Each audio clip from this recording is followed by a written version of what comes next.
আমার জীবনের বড় স্বপ্ন যে বাংলাদেশের প্রত্যেকটা ছাদ পুরোপুরি চাষের আওতায় আসবে। শিকড় প্রযুক্তি এমন জিনিস যে আপনি ছাদে চাষ করতে পারবেন, পানিতে চাষ করতে পারবেন, বালুর উপর চাষ করতে পারবেন। হ্যাঁ, আসলে জায়গাটা তো নট ফ্যাক্টর। তো সরাসরি ছাদ কৃষিতে হয়তো আমরা চলে আসছি যে আপনার সেই কাঙ্ক্ষিত ফসলের মাঠ। জি জি, এটাকে ছাদ বলা যাবে না, এটা ফসলের মাঠ। আসলে আমরা যদি দেখি, দেখেন আপনার ছাদের যেদিকে তাকাই সেদিকেই চোখ আটকে যায়। দেখেন এই যে একটা জায়গা, এই যে একটা গাছ, কতটুকু গাছটা সাইজ হবে এক খোলা। এই যে আপনার সফলতা, এগুলা জি লাউ এই পর্যন্ত সংগ্রহ করেছেন কতগুলা? এই বেড থেকে গত এই লাউয়ের আগে 70টা লাউ তুলেছি। 70টা। এখন এই এতটুকু একটা বেড থেকে কত ফুট বেড এটা? এই গাছকে যখন আপনার নিজের পরিবারের সদস্য হিসেবে মনে করবে, তখন আপনার সে ফলন দিবে। আপনি গাছটা খেয়ে থাকছে কি খাচ্ছে না। হ্যাঁ, আমি যেমন 3 বেলা ভাত খাই, 3 বেলা তো খাবার খাচ্ছি। আপনার গাছটা খাবার খাচ্ছে কি খাচ্ছে না, এইটুক তো আপনার খেয়াল রাখতে হবে, এইটুক তো জানতে হবে। একটা বিষয় দেখছেন, প্রায় 40-45 কেজি পেঁয়াজ হবে আমার, 40 থেকে 45 কেজি, এতটুকু একটা ছাদের উপরে। হ্যাঁ, এই। আসসালামু আলাইকুম। ওয়ালাইকুম আসসালাম। দীর্ঘদিন পর আসলাম আপনাদের এখানে। জি, আপনাকে তো ইসেই পাওয়া যায় না। জি জি, আসলে ব্যস্ত মানুষ তো, আমরা চেষ্টা করি কিন্তু তারপর ব্যস্ত। আমি প্রথমে যেমনটা বললাম আমাদের দর্শকদের যে শেকড় প্রযুক্তিতে অভাবনীয় সফলতা এনেছেন, আসলে কি আপনি এনেছেন অভাবনীয় সফলতা? হ্যাঁ জি, আসলে ছাদে যদি চাষ করতে চাই, বাণিজ্যিকভাবে চাষ করতে চাই, ছাদকে যদি পারিবারিক পুষ্টি হিসেবে গড়ে তুলতে চাই, পারিবারিক পুষ্টির কারখানা হিসেবে গড়ে তুলতে চাই, তাহলে শিকড় প্রযুক্তির বিকল্প নাই। আপনার যদি ছোট্ট একটু ছাদ থাকে, ওই ছাদ থেকেই সারা বছরের সবজি এবং ফল আপনি উৎপাদন করতে পারবেন যদি আপনি ফলো করেন। তার প্রমাণ আমি দেখিয়েছি, আমার ছাদে আপনাদের নিয়ে যাব ইনশাআল্লাহ। আজকে আমরা যাব এবং দেখব আপনার এই সফলতার পেছনের কাহিনী আমাদেরকে বলবেন। এবং আপনি আমাদেরকে আজকে মেনলি শোনেন, প্রতিটা মানুষ আমরা কিন্তু সারা জীবন থাকবো না, আমাদের কৃতিত্ব রেখে যেতে হবে। তো কৃতিত্ব রেখে যাওয়ার জন্য আপনি হয়তো আমাদেরকে বলতেছেন যে আপনি আসলে বইটা সম্পর্কে একটু সংক্ষেপে বলেন। আমি বলি, আমি যেহেতু শেকড় প্রযুক্তি উদ্ভাবন করছি, এই শেকড় প্রযুক্তি সহজে কেউ বোঝে না, আবার সহজে বুঝতে পারলেও সেটা অ্যাপ্লাই করতে পারে না। তাহলে পূর্ণাঙ্গ গাইড হিসেবে কিভাবে মানুষ সহজে করতে পারবে, একেবারে প্রাঞ্জল ভাষায় এটাকে যেন শেকড় প্রযুক্তি সহজে বুঝতে পারে, মানুষ যেন তার ছাদ থেকে নিজের পুষ্টিটা উৎপাদন করতে পারে। এই জন্য আমি যে বইটা লিখেছি, শেকড় প্রযুক্তির ছাদ কৃষি। আমার জীবনের বড় স্বপ্ন যে বাংলাদেশের প্রত্যেকটা ছাদ পুরোপুরি চাষের আওতায় আসবে। বাংলাদেশের কোনো ছাদ ফাঁকা থাকবে না। তাহলে কি উৎপাদন অনেক বেড়ে যাবে। যখন বেড়ে যাবে, ক্লাইমেট চেঞ্জের যে সমস্যা, যে গরমে থাকা যায় না, গ্লোবাল ওয়ার্মিং যেটা, সেটা কিন্তু কমে আসবে। ঢাকা শহরে যদি প্রত্যেকটা ছাদে পুরো চাষাবাদের আওতায় আনা যায়, তাহলে টেম্পারেচার প্রায় 1 থেকে 2 ডিগ্রি কমে আসবে। যখন কমে আসবে, ওই শহরটা একেবারে বাসযোগ্য হয়ে যাবে। তাহলে শিকড় প্রযুক্তি কিন্তু শুধু নিউট্রিশনাল পদ্ধতি না, শুধু খাদ্য গ্রহণ না, ক্লাইমেট চেঞ্জের জন্য বড় একটা ইম্প্যাক্ট ফেলবে আমার এই প্রযুক্তি। আপনারা আসছেন, এই বইটাও দর্শকের জন্য আমি উৎসর্গ করেছি, সাধারণ দর্শকদের জন্য, সকল ছাদ বাগানীদের জন্য, এটা সাধারণ দর্শকের জন্য। আপনার বইটার প্রাইস কত রেখেছেন? আসলে প্রাইস 250 টাকা রেখেছি, আর কুরিয়ার সহ সারা দেশব্যাপী 350 টাকা করে পাঠিয়ে দিই। অ্যাকচুয়ালি লাভের জন্য না, শুধু প্রযুক্তি সম্প্রসারণের জন্য। এটা কিন্তু ম্যাক্সিমাম 4 কালার করা, খরচ অনেক বেশি এবং পেজগুলো সুন্দর। যাই হোক, দর্শক যদি উপকৃত হয়, আমাদের দেশ যদি উপকৃত হয়, এটুকু আমার জীবনের বড় চাওয়া, সেটাই আমাদের সবচেয়ে বড় সার্থকতা। জি জি, আমি এটুকু। তো আপনার যে সার্থক জীবনটা এবং সুদীর্ঘ জীবন যেহেতু পার করেছেন, সরাসরি আমরা আপনার ছাদ কৃষিতে চলে যাই। চলো ঠিক আছে। আপনি এখানে একটা স্কুল করেছেন দেখলাম, আপনার তো মহৎ উদ্যোগ আছে বলা যায়। হ্যাঁ, মানুষের জন্য তো উপকার করতেই হবে। আচ্ছা, স্কুলটা কি আপনি নিজেই চালাচ্ছেন? জি জি, নিজেই আমার ওয়াইফ চালায়, আর আমার যেহেতু আমার গবেষণা আছে শিশু শিক্ষার উপর, সেই গবেষণার উপর ভিত্তি করেই করেছি। তো সরাসরি ছাদ কৃষিতে হয়তো আমরা চলে আসছি যে আপনার সেই কাঙ্ক্ষিত ফসলের মাঠ। জি জি, এটাকে ছাদ বলা যাবে না, এটা ফসলের মাঠ আসলে। আচ্ছা, তার প্রমাণ তো পাচ্ছি। গমগুলোর দিকে তাকাইলে এত ভালো লাগে, জানটা ঠান্ডা হয়ে যায়, এত সুন্দর সবুজ। আচ্ছা, তাকাইলেই মনে হয় চোখ ভালো হয়ে যাচ্ছে। দেখেন দর্শক, এই বিষয়টা দেখেন, ছাদের উপরে গম হয়েছে, মাশাআল্লাহ। এই গম সত্যি মানে আসলে হৃদয় জুড়িয়ে যাওয়ার মতো প্রজেক্ট আপনি করেছেন। আসেন তো একটু দেখায় আমাদের দর্শকদের। আসলে আপনার জীবনের সবচেয়ে বড় সার্থকতা আমি মনে করি এইগুলা, কারণ একজন মানুষ যখন ছাদের উপরে জাস্ট কতটুকু জায়গার উপরে মানে দেখেন জাস্ট কত ইঞ্চি হবে আপনার মাটিটার? মাটি 3 থেকে 4 ইঞ্চি, 3 ইঞ্চি মাটি দিয়ে আছে এখানে। আচ্ছা আচ্ছা, মাত্র 3 ইঞ্চি মাটি? 3 থেকে 4 ইঞ্চি মাটি ধরেন। আচ্ছা, 3 থেকে 4 ইঞ্চি মাটিতে আমি মেপে দেখাইতে পারি, আমার আছে। আচ্ছা, মাপার যন্ত্র আছে? আছে, স্কেল আনবো একটু পরে, স্কেলে নিয়ে দেখাবো। ঠিক আছে, তো আমরা দেখবো সেটাও। বয়স কতদিন আসছে গমটার? এটা 1 মাস 18 দিন মতো। কতদিন পর হারভেস্ট? আর 20-25 দিন পরে হারভেস্ট হবে। 20-25 দিন পর? আচ্ছা, 20-25 দিন পরে হারভেস্ট হয়ে যাবে। এবং আমি পরীক্ষা করতেছি যে আসলে গমের শিকড় তো, ওই যে শিকড় বিন্যাস যে 2 থেকে 3 ইঞ্চি গভীরে, তাহলে ছাদে যদি চাষ করা যায়, তা কারো ছাদে যদি ধরেন 20টা বেড থাকে, তাহলে 40 থেকে 50 কেজি গম ছাদ থেকে উৎপাদন করতে পারবে। তাহলে যখন উৎপাদন করতে একটা ফ্যামিলি মাত্র 50 থেকে 60 দিনে 30-40 কেজি গম যদি পেয়ে যায়, তা সারা বছরের গম লেগে যাবে। গমের চাহিদা পূরণ হচ্ছে। হ্যাঁ, অনেকে এখন ডায়াবেটিক্সের জন্য ভাত খেতে পারে না, গমের চাহিদা, গমের যে রুটিটা তাও একেবারেই অরিজিনাল রুটি এখানে। তবে আপনার যে অবস্থা আমি দেখতেছি দর্শক, আপনারা যদি একটু খেয়াল করেন যে ছাদের উপরে গম চাষ করেছেন, আপনার তো মনে হচ্ছে অদূর ভবিষ্যতে তো আপনি ছাদের উপর ধান চাষ করে ফেলবেন। ধান এই পাশে ধানের জন্য রেখেছি। আচ্ছা, ধান আপনি চাষ করবেন? জি, হ্যাঁ, এই পাশে ধানের জন্য রেখেছি। এই যে লাউ ঝুলছে। আচ্ছা, লাউ আছে, চলেন তো আমরা একটু লাউটা দেখি, আসেন তো। হ্যাঁ, লাউয়ের জন্য ছাদের উপরে আপনি আসলে দেখাইলে শেষ হবে না। এই যে আপনি কেবল হয়তো সরিষা সংগ্রহ করলেন, অর্থাৎ মানুষ মাঠে যা চাষ করতেছে, আপনি আপনার ছাদটাকে একটা মাঠ করে ফেলেছেন। এই যে সরিষা তুলছি, এটা কি আজকে আপনি সংগ্রহ করলেন? জি, আজকে সংগ্রহ করেছি। এটা কি দেশি সরিষা নাকি? দেশি। আচ্ছা, কতটুকু হয়েছে সরিষা? এই 1 পা মতো হবে, অল্প একটু জায়গা তো, কাসন্দি খাওয়া যাবে আর কি। ও আচ্ছা, ফ্রেশ সরিষাটা। এই যে গতকাল আলু তুলে আজকে খেয়েছি। আলু তুলে আজকে খেয়েছি। হ্যাঁ, 4-5টা, এটা কার্ডিনাল 4-5, এটা আছে কিছু পোকা খেয়েছিল। তবে 4-5টা গাছে কিন্তু 2 কেজি আলু হয়েছে। আবার ওই পাশে আছে 10-15 কেজি হবে। তো আলু আছে, হ্যাঁ, 10-15 কেজি হবে। আচ্ছা, লাউটা দেখান তো। এই মুহূর্তে তো লাউ চাষ বেশ দেখেন জনপ্রিয় হয়ে উঠতেছে। এই বেড থেকে এই লাউয়ের আগে 70টা লাউ তুলেছি। 70টা। এখন এই এতটুকু একটা বেড থেকে কত ফুট বেড এটা? এই পুরোটা ছিল, ওই পর্যন্ত গম সহ না? গম সহ 70টা লাউ। আচ্ছা, আমি আজ যেমনটা দেখতেছি আমরা, এই যে এইখানেও কিন্তু আপনি মাটি একদম কম দিয়েছেন। 3 ইঞ্চি। প্রথমে আমাদেরকে যেমনটা বললেন যে একদম 3 ইঞ্চি মাটি দিয়ে দিয়েছেন এবং লাউ ঝুলতেছে। দেখেন অসংখ্য লাউ, একটা না অসংখ্য। আসলে এইগুলা দেখলেও কিন্তু ভালো লাগে, ঠিক না? অসংখ্য লাউ, এই যে আপনার সফলতা এগুলা। জি।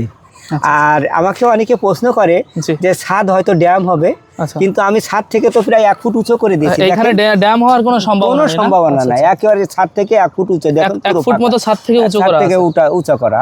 এখানে ড্যাম হওয়ার কোনো সুযোগ নাই, বরং ছাদ আরো ভালো থাকে এবং ছাদের লনজিভিটি বেড়ে যায়। এবং আপনার কিছু বিষয় আমার খুব ভালো লাগে, কেন জানেন? আমি বিভিন্ন ছাদ কৃষকের সাথে আমি এর আগেও কথা বলেছি, ঠিক আছে?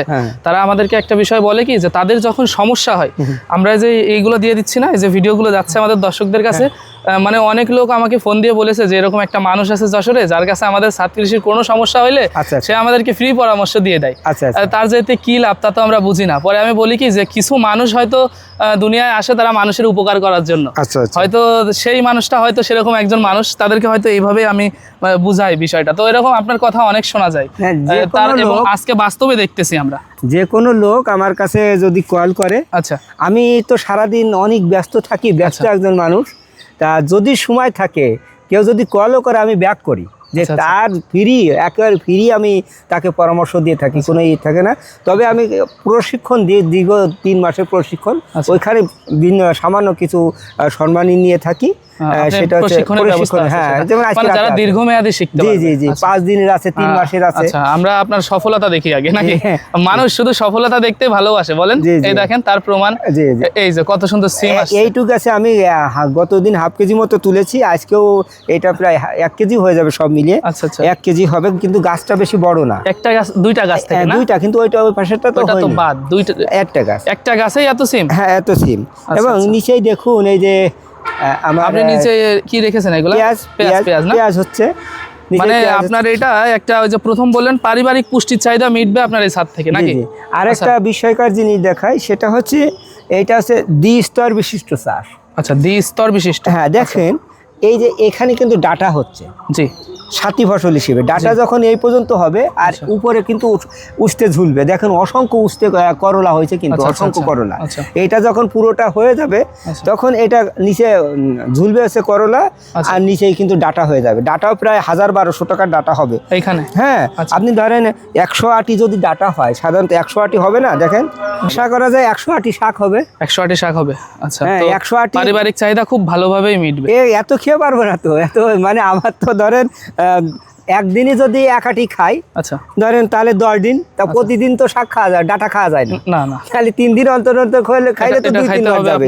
তা আমার এখানে যদি 100 আটি হয়, আচ্ছা তাহলে আমি এত খাবো কি করে?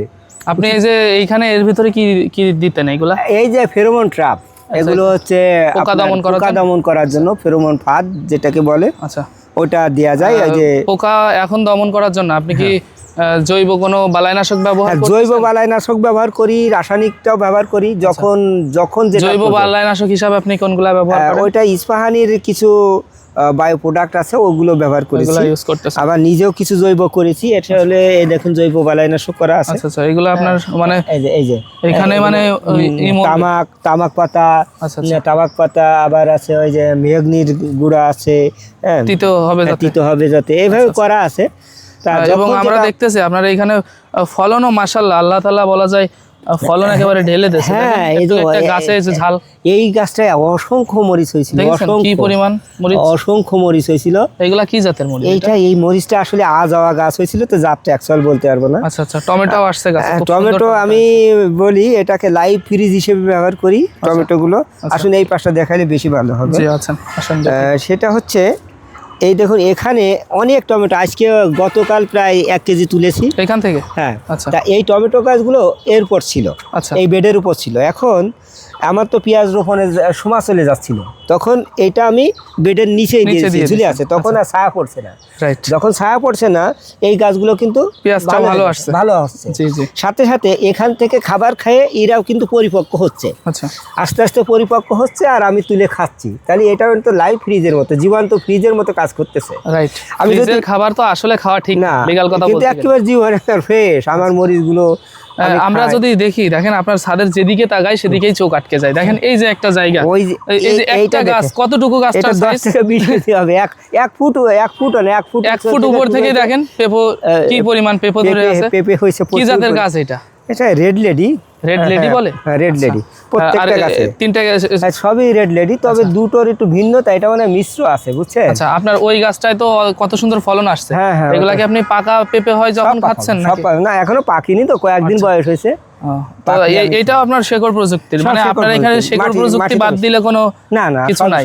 আমার কিছু অনেক ড্রাম ছিল, অনেক পট ছিল, সবগুলো বাদ দিয়ে দিয়েছি, কারণ ওখানে তো প্রোডাকশন আর কত করবো। ড্রাম এবং পট, ওইখানে আবার মাটি উঠানোর একটা কষ্ট, উঠানোর ব্যবস্থা, ছাদ নষ্ট হয়, ছাদের উপর লোড পড়ে। আমাদের কিন্তু এরকম ছিল, আমাদের মনে করেন ছাদের পরে বেশ বড় এরকম প্রজেক্ট ছিল, তো আমাদের ওই ছাদ নষ্ট হয়ে যাওয়ার ভয়ে আমরা সব গাছ, দেখুন আপনারা দেখুন ছাদ নষ্ট হবে, কিন্তু আপনার ক্ষেত্রে দেখতেছি আমরা ছাদ নষ্ট হওয়ার কোনো সুযোগ নেই। একটা বিষয় দেখছেন, প্রায় 40-45 কেজি পেঁয়াজ হবে আমার, 40 থেকে 45 কেজি, এতটুকু একটা ছাদের উপরে। হ্যাঁ, এই কয়টা মোট হচ্ছে ওই পাশে 2টা বেড, আর হচ্ছে এখানে আছে 7টা, 9টা বেডে। তা 9টা বেডে একটা বেডে 3 কেজি করে 4 কেজি করে পেঁয়াজ আছে, 4 36 কেজি। আচ্ছা, হ্যাঁ 36 কেজি পেঁয়াজ হিসেবে হবে। আচ্ছা, তো আপনার যে প্রযুক্তিটা, এটা মেন কথা হচ্ছে মাটি তৈরি থেকে শুরু করে শেষ পর্যন্ত যদি আমরা চাই সেক্ষেত্রে বইটা নিতে পারি। আর এখন কিছু বাস্তব অভিজ্ঞতা, সেটা আমাদেরকে বলেন যে আপনি এই মাটিটা যখন প্রথম তৈরি করতেছেন, এই মাটিটা, তখন এই মাটির ভিতরে আপনি কি কি দিচ্ছেন? আচ্ছা, আমরা তো খাবার খাই, গাছও খাবার খাই, তাহলে এই খাবারটা আমি দিই, ধরেন 3.5 বস্তা মাটি লাগে, একটা বেডে 3.5 বস্তা মাটি লাগে। আচ্ছা, কত ফুট আছে বেডটা?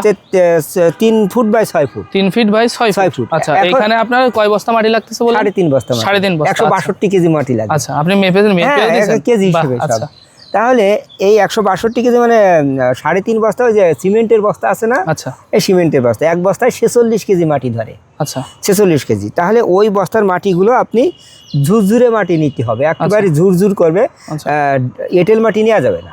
আচ্ছা, ঝুরঝুরে মাটিটা, দোআঁশ মাটি নিতে হবে। ওই দোআঁশ মানে ঝুরঝুরে মাটি। আচ্ছা আচ্ছা, ওইটা অনেকে বেলের দোআঁশ এই তিনটা বোঝে না, কোনটা মাটির বোঝে না, কিন্তু আপনার অত বোঝার দরকার নাই। তো আপনি হাতে নিবেন, মাটি যদি ঝুরঝুর করে নিচে পড়ে যায় তখন ওইটা আপনার ফসলের জন্য উপযোগী। আচ্ছা, এখন 3.5 বস্তা মাটির মধ্যে ধরেন 2 বস্তা নিতে হবে দোআঁশ মাটি বা এই ঝুরঝুরি মাটি। আচ্ছা, 1 বস্তা পচা গোবর অথবা যে কোনো পচা জৈব সার, রাইট। এবারে আর 500 গ্রাম থেকে এর মধ্যে 1 কেজি ছাই দিবেন। আচ্ছা, 1 কেজি কাঠের গুঁড়া, জি, 100 গ্রাম ইউরিয়া, আচ্ছা, 100 গ্রাম টিএসপি, 100 গ্রাম এমওপি, 100 গ্রাম জিপসাম, 10 গ্রাম বোরন, 10 গ্রাম সালফার, আচ্ছা, 10 গ্রাম বায়োডার্মা দিয়ে মিশাবেন। আচ্ছা, মিশানোর পরে এই যে একটা বিষয় বোঝেন, আমরা ভিডিও কেন লং করি জানেন?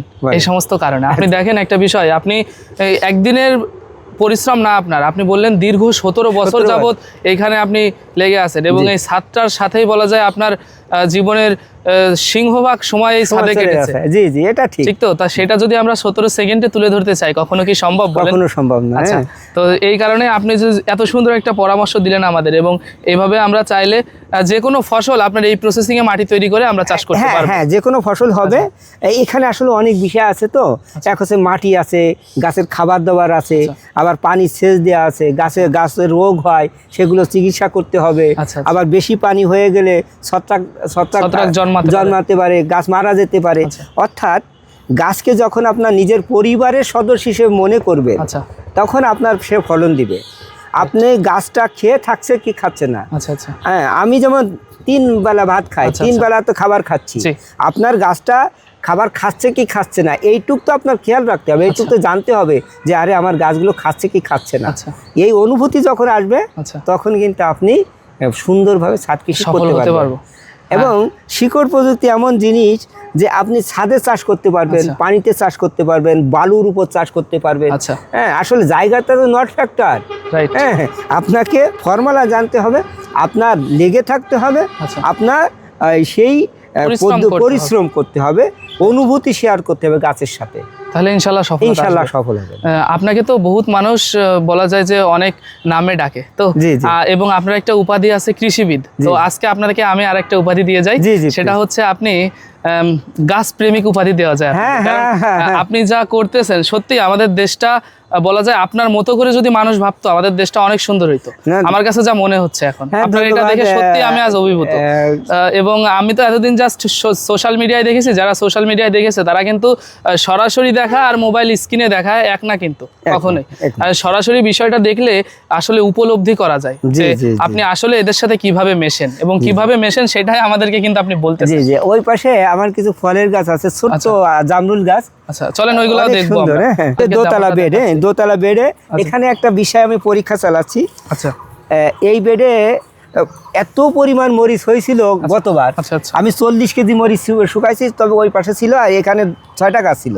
এই বেডে 40 কেজি মরিচ পাইছেন? না, এই বেডে না, এই বেডে 6 থেকে 7 কেজি পেয়েছিলাম। আর ওই পাশে 115 এতটুকু একটা বেডে 6 কেজি মরিচ পাওয়া কিন্তু অনেক। হ্যাঁ, তারপর অর্ধেকে, এখানে অর্ধেকে, আর বাকি অর্ধেক তো অন্যতা ছিল। এই দুটো গাছ থেকেও প্রায় 150 থেকে 200 পেয়ারা খেয়েছি এই 1.5 বছরে। এই দুইটা গাছ থেকে? হ্যাঁ, 150 থেকে 200 পেয়ারা খাইছেন। কিন্তু মজার বিষয় হচ্ছে মাটি মাত্র 4 ইঞ্চি। বাহ, মাটি 4 ইঞ্চি দেখেন একটু অবস্থা, 4 ইঞ্চি মাটিতে। এবং কিন্তু সে আগের মতো নাই আপনার, এই যে কি বলে ওইটাকে, আপনার এই যে কাট নেই না। না, এটা গাছ তুলে দিবেন কেন? ওই যে পরিবেশটা একটু এদিক ওদিক হয়ে গেছে। হ্যাঁ, এই জন্য গাছটা তুলে দিয়ে নতুন করে একেবারে প্লাস্টার করে ইটের গাঁথনি দিয়ে তারপরে দিব। গাছটা তুলে দিয়ে তবে মারবো না, গাছটাকে আবার লাগাবো। আপনি মনে হয় একটু ভালো জাত সবসময় নির্বাচন করেন, তাছাড়া তো আপনার এত ভালো ফলন হবে না। পেয়ারা হচ্ছে যে পেয়ারা কিছু আজকেও খাইছি, অনেক খাই। আচ্ছা, একটা ছাদে আসলে যা যা প্রয়োজন একটা মানুষের জীবন পরিচালনার জন্য সবকিছুই আপনি একটা ছাদের উপর থেকেই ই করে ফেলতে পারতেছেন। তো আমরা তো ওই যে পেঁয়াজগুলো তো দেখাইছি, পেঁয়াজ তো সুন্দর হয়ে গেছে। তো দর্শক দেখতেছেন, অভিজ্ঞ একজন কৃষিবিদের কাছে আছি। আপনাকে শুধু একজন কৃষক বললে ভুল হবে, কারণ আপনি একজন কৃষিবিদ, অর্থাৎ কৃষিকে অনন্য মাত্রায় নিয়ে যাওয়ার জন্যই আপনার এই পরিশ্রম এবং দীর্ঘ 17 বছরের পরিশ্রম আমরা বলতে পারি। এবং আপনার যে সুন্দর প্রজেক্টটা আমাদেরকে দেখালেন এবং আপনার সফলতা দেখে সত্যি আমরা অভিভূত, মনের থেকে বলতেছি আমরা অভিভূত।